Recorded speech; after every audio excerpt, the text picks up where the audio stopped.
cette chose que les gens appellent la loi de la manifestation, la loi de l'attraction. C'est un des plus grands pièges modernes de Shaitan. Et je vais te l'expliquer pourquoi d'une manière très simple. La loi de la manifestation, ça vient d'une croyance de gens qui ne croient même pas en Dieu. C'est comme une spiritualité sans règles. Et bien sûr, avant de continuer, si les non-croyants veulent pratiquer cela et croire en cela, c'est leur libre arbitre, c'est leur choix, on ne les critique pas. Mais par contre, entre musulmans, il faut qu'on se partage le bon rappel pour rester sur la voie droite du Coran et de la Sunna, pour rester sur le Tawhid, le monothéisme pur. C'est comme ça qu'on va pouvoir préserver l'islam. Cette idée de la loi de la manifestation, c'est un piège de Shaitan. Parce qu'à l'époque, Shaitan faisait tomber les gens dans le shirk à travers l'adoration des statues, l'adoration des idoles et l'adoration des tombes. Mais aujourd'hui, Shaitan, il s'attaque à la jeunesse directement avec cette, comme je vous ai dit, nouvelle spiritualité sans règles qui mène à l'adoration de soi-même, l'adoration de notre propre ego. C'est une spiritualité où l'humain pense être son propre Dieu, pense être le créateur de sa réalité. Mais en vérité, seul Allah détient le pouvoir absolu. Le musulman, lorsqu'il veut quelque chose, il doit invoquer Allah, Azawajal. Il doit faire dua, il doit faire des invocations à Allah. Ce n'est pas tes pensées ou tes émotions qui attirent automatiquement ce que tu veux. Non, c'est Allah qui décide de te donner ce qu'il veut te donner. Ce n'est pas l'univers qui a le pouvoir d'exaucer tes invocations, tes pensées, tes désirs. Seul Allah a le pouvoir de te donner ses bénédictions.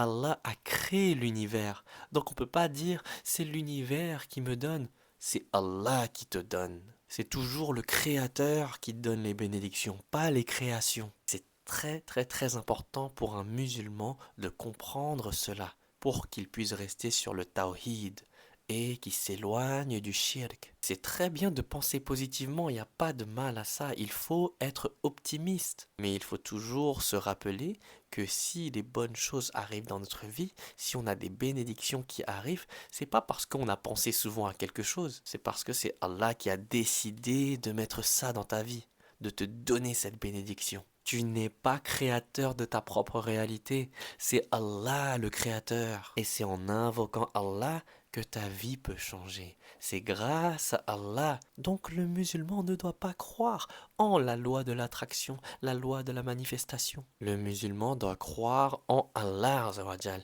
Il doit faire des invocations à Allah. C'est le fait de demander souvent à Allah qui a un impact sur notre vie. Grâce à Allah, par la permission d'Allah. Shaitan, il veut te faire tomber dans ce piège-là, te faire croire que c'est toi le créateur de ta réalité, que c'est tes propres pensées, que c'est toi qui es Dieu. Mais tu n'es pas Dieu, tu ne le seras jamais, je ne le serai jamais. Nous sommes des créations, des créatures.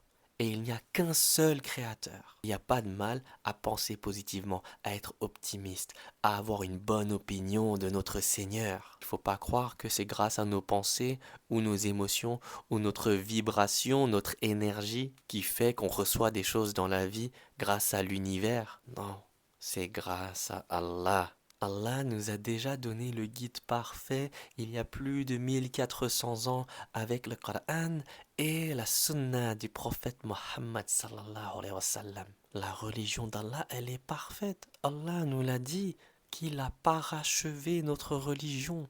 Il l'a rendue parfaite et complète. Il y a tout dans notre religion. Il y a la guidance, il y a les invocations, les doigts, il y a la guérison.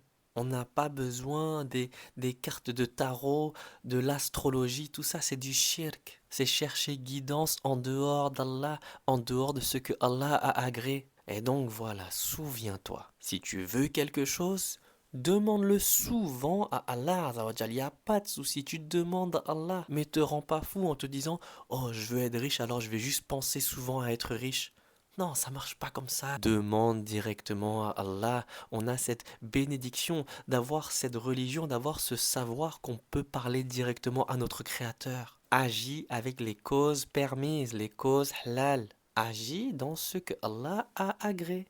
Aie confiance en Allah et du tawakkul, donc la confiance complète entière en ton Seigneur, en ton Créateur. Si ce que tu veux, ce que tu désires, ce que tu as demandé à Allah Azza wa Jal ne te parvient pas, c'est parce que Allah sait ce qui est meilleur pour toi et il sait le meilleur moment pour te le donner. Alors tu fais confiance en ton Seigneur et tu es patient avec ton Seigneur. Et tu dois te souvenir que c'est pas toi-même qui attire ce que tu penses. Tu reçois ce qu'Allah t'a écrit, selon sa sagesse infinie, son savoir absolu, sa justice parfaite. Cette loi de la manifestation et les choses comme le développement personnel, ça flatte l'ego. Et c'est tout ce que Shaitan veut. Shaitan, il veut que tu sois un adorateur de ton propre ego, que tu t'aimes plus que tu aimes Allah Azawajal. Donc tu n'as pas besoin de ces illusions. Tu n'es pas le créateur de ta propre réalité, c'est Allah le créateur. Soit tu le sais maintenant et tu l'affirmes maintenant, ou sinon tu le sauras tôt ou tard, au jour de la résurrection, au jour du jugement. Mais il vaut mieux le savoir maintenant et l'accepter maintenant. La spiritualité d'un musulman, c'est l'islam. Le musulman n'a pas besoin d'aller chercher dans la spiritualité des gens qui ne croient même pas en Dieu. Je demande à ce qu'Allah fasse de cette vidéo un rappel bénéfique pour les croyants. Qu'Allah nous guide et qu'Allah nous préserve sur le droit chemin du Coran et de la sunna de son dernier messager, sallallahu alayhi wa sallam.